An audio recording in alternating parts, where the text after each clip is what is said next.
Hello दोस्तों, Mahakal classes में आप लोगों का स्वागत है। मेरा नाम पुरुषोत्तम कुमार हुआ। मैं कुछ दिनों से एफसीएफ पढ़ा रहा हूँ और एचसीएफ का कॉन्सेप्ट भी पढ़ा चुका हूँ। और आज मैं कुछ क्वेश्चन कल का ही लेकर आया हूँ जिससे आप लोग का पूरा कॉन्सेप्ट क्लियर हो।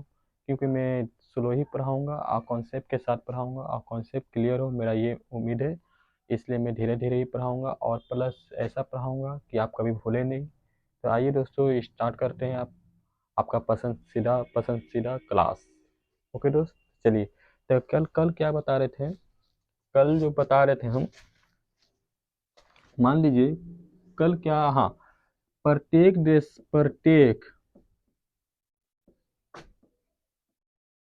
दशा में एचसीएफ कोई नंबर आता है।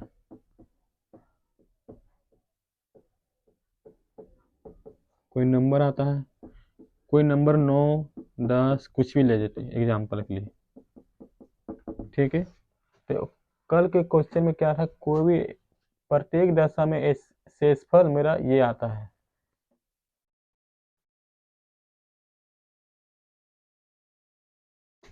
ओके, तो एक मिनट।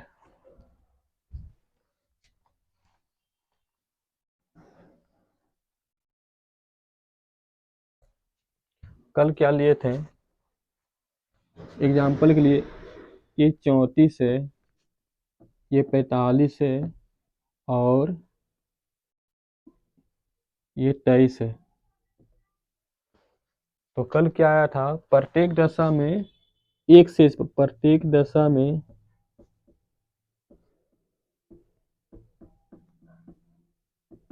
एक शेषफल आता है।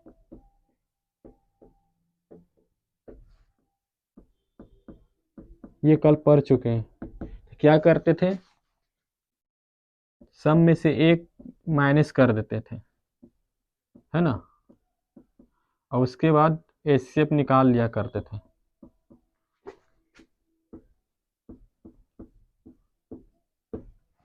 पर आज कंडीशन क्या रहेगा, एक आया, पर आज कंडीशन क्या रहेगा, पर अब बोलो, अब कितना बच्चे के मन में सवाल होगा कि ये माइनस क्यों कर रहे हैं सर, अगर यहाँ एक शेषफल आ रहा है तो माइनस क्यों कर रहे हैं। कल ये कल ये बता नहीं पाए थे, पर माइनस क्यों कर रहे हैं ये हम बता दे रहे हैं। क्योंकि अगर आप मान लीजिए कोई नंबर आपको दिया हुआ है 34, इसको आपको बोल रहा है 11 से डिवाइड करने के लिए, तो 11 या 33 होता है, हम लोग को मालूम है। और यहाँ 34 में से 3 में से 4 में से 3 गया, एक है, 3 3 0 कट गया। तो मान लीजिए अगर यहाँ पर 33 रहता 34 की जगह पर, तो 1 शेषफल नहीं आता, यानी यहाँ पर एक कम रहना चाहिए था। अगर एक कम रहता तो 33 33 कट जाता, पर यहाँ पर एक कम नहीं है। तो एक कम नहीं है यानी क्या करेंगे हम, अगर एचसीएफ निकालने के लिए क्या कंडीशन या क्या रखा हुआ, एक शेषफल आता है। यानी एक शेषफल आता है, इसका मतलब क्या है, यानी इसमें से एक घटा देंगे तो मेरा 33 हो जाएगा। ये वाला शेषफल को माइनस कर रहे थे कल एक, तो मेरा 33 हो गया। अब बोलेगा इसको घटाने के लिए, डिवाइड करने के लिए, ये मेरा कट गया 3 टाइम्स में। समझ में आया? कल यही समझा रहे थे कि एक माइनस क्यों कर रहे थे। तो ये क्लियर हो गया होगा कॉन्सेप्ट। और आज क्या है,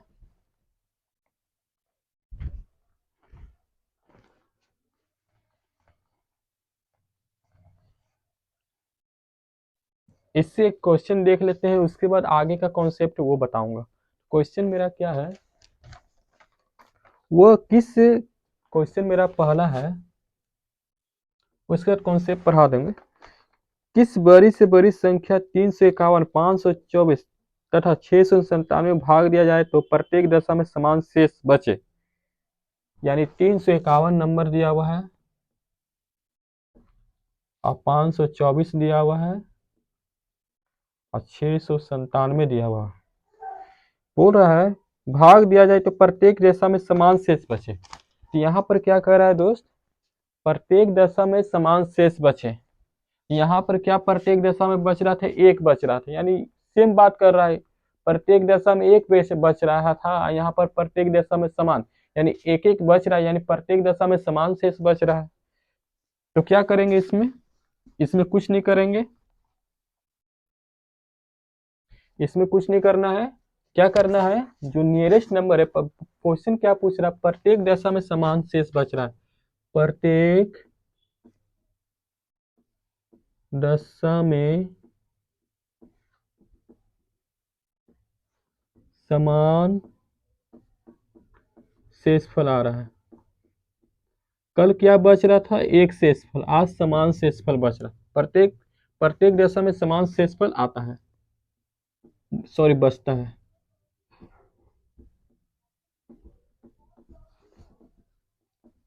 तो मेरा कहना है, अगर ये कंडीशन बोल रहा है कि प्रत्येक दशा में समान शेषफल है, फल बचे, तो आप कुछ नहीं कीजिएगा, क्या कीजिएगा, सिंपल जो पार्ट 1 में हम पढ़ा चुके हैं। क्या पढ़ा है पार्ट 1 में, अगर ये नंबर दिया हुआ है, मान लीजिए 33, बार बार ये एग्जांपल हम क्यों ले रहे हैं, इसके पीछे रीजन, क्योंकि ये एग्जांपल से आपका कॉन्सेप्ट क्लियर होगा। तो इसमें जो नियरेस्ट नंबर है उसमें से माइनस कर देते हैं। मेरा नियरेस्ट नंबर क्या है, ये है और ये है, तो इसमें से इसमें माइनस किया तो 11 आ गया।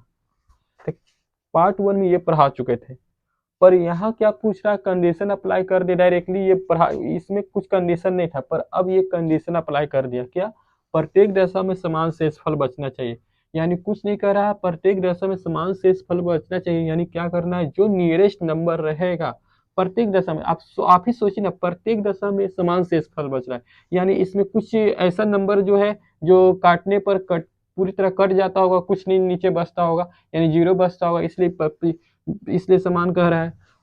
कोई भी नंबर बच सकता है, पर समान बोल रहा है इसमें निकल, पर एक ही जो नंबर बचेगा वो हर इसमें भी सेम रहेगा, इसमें भी सेम रहेगा, इसमें भी शेषफल सम रहेगा। मान लीजिए इसमें एक शेषफल आया, इसमें भी एक आया, इसमें भी एक आया, इसमें 2 आएगा तो इसमें भी 2 आएगा, इसमें 2 भी आएगा, इसमें 3 आया तो इसमें भी 3 आएगा, यानी प्रत्येक दशा में समान, जैसे एक एक आया था ना पिछले कॉन्सेप्ट में, एक एक सब में आया था, इसी तरह इसमें भी सब में सेम आ रहा है। तो कह रहा है क्या, जो नियरेस्ट नंबर रहेगा, जैसे मेरा 33 से 22 है, मेरा नियरेस्ट नंबर क्या हुआ, मेरा नियरेस्ट नंबर क्या है, इसमें से माइनस कर डिफरेंस निकाल लिए तो मेरा ये निकल गया। तो इसमें नियरेस्ट नंबर आपको कौन सा नजर आ रहा है, हमको ये दोनों नजर आ रहा है, ये और ये, तो 697 है, अब माइनस 527, 524, ओके, तो 7 में से 4 गया 3, 9 में से 2 गया 73, और 5 में से 5 9, यानी 173 आया, 9 में से 2 गया 7, 7 2 9, ठीक है, और 7 में से 3 गया, ठीक, और 173 आया, 173 आया, यानी ऐसे क्या पूछ रहा है आंसर। अगर ऑप्शन में ये, अगर ये ऑप्शन में दिया हुआ है, ऑप्शन में 173 दिया हुआ है, तो इसके आगे आपको कुछ करना नहीं है। अगर ऑप्शन में और कुछ भी नंबर रहेगा तब आगे सॉल्यूशन करेंगे। इसमें भी बहुत सारे नंबर ऐड है, मान लीजिए इसमें बहुत सारे नंबर ऐड है, जैसे मान लीजिए 11 के जगह पर यहाँ 12 आया, ऑप्शन में 11 नहीं दिया हुआ पर 12 से नीचे दिया हुआ, तो क्या करेंगे, फैक्टराइज करेंगे 6 × 2, पर इसमें भी बहुत सारे नंबर ऐड है, मतलब हिडन है, जो हम लोग देख नहीं सकते, इसको फैक्टराइज कीजिएगा तब दिखेगा इस तरह से। तो 173 अगर ऑप्शन में दे रहा तो ये मेरा आंसर हो गया। हाई होप ये सवाल क्लियर हो गया होगा ये वाला, ठीक है। अब क्या कहता है,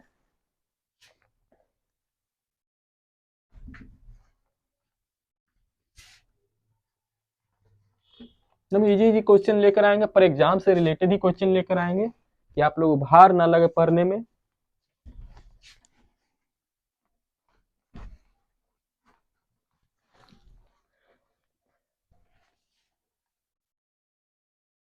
देखिए अब क्या कहेगा, अब इसमें क्या कर रहा था, प्रत्येक दशा में समान शेषफल बच रहा था, समझ गए, या एक एक शेषफल बच रहा था, या टू टू शेषफल बच रहा था, या नौ नौ शेषफल बच रहा था, मतलब एक ही जैसा शेषफल बच रहा था, ये कंडीशन हम पढ़ लिए। अब क्या क्वेश्चन में बोलेगा कि नहीं, अब अलग अलग शेषफल आ रहा है, इसमें ये आ रहा है, इसमें ये आ रहा है, इसमें ये आ रहा है, तो क्या करेंगे। तो बच्चे, अगर आप ये सवाल बनाए हुए रहेंगे तो बिल्कुल बना लीजिए, एक सिंपल सा सवाल देते हैं, उसमें से आप बिल्कुल बना सक पाइएगा, क्या है नहीं है। देखिए हम सवाल से एग्जाम्पल से समझाते हैं आपको। बोल रहा है डिफर शेषफल, डिफर रिमाइंडर बोल रहा है, यानी हर केस में क्या बोल रहा है, डिफर। मान लीजिए इसमें 2 आया, इसमें 3 आया, इसमें 4 आया, शेषफल की बात कर रहा है, शेषफल की बात कर रहा है। ठीक है, और क्वेश्चन क्या दिया हुआ है, मान लीजिए क्वेश्चन दिया हुआ है यहाँ पर 35, यहाँ पर यहाँ पर मान लीजिए यहाँ पर 46 और 44 347 26। ठीक है दोस्त, तो क्या करना है, कुछ नहीं करना है। अगर समान शेष बच रहा तो क्या कर रहे थे, माइनस कर रहे थे, डिफरेंस निकाल रहे थे, जस्ट वैसे ही करना है। अगर 35 से 2 गया 33 आया, 47 से 3 गया 44 आया, और 26 से 4 गया 22 आया। बस वो नंबर मेरा क्या है, 11 है। ये कॉन्सेप्ट क्लियर हो गया। ठीक है, तो कल मैं इसी से रिलेटेड क्वेश्चन लेकर आऊंगा, इसी बेस पर क्वेश्चन लेकर आऊंगा, और उम्मीद करता हूँ कि ये आप कॉन्सेप्ट क्लियर हो गया होगा। क्योंकि मैं बार बार इसलिए एग्जांपल ले रहा हूँ सेम, कि बच्चे लोग को ये कॉन्सेप्ट क्लियर हो। अलग अलग लेंगे तो नहीं समझ में आएगा, अलग अलग लेंगे पर क्वेश्चन जो आएगा उसमें बताएंगे। ओके, तो आई होप ये क्लास आप लोग को पसंद आया होगा। तो आज के लिए इतना ही फ्रेंड, और अगर ये क्लास आपको पसंद आया है ऑनेस्टली, तो प्लीज़ एक लाइक कीजिए और सब्सक्राइब कीजिए, जितना हो सके इसे शेयर कीजिए।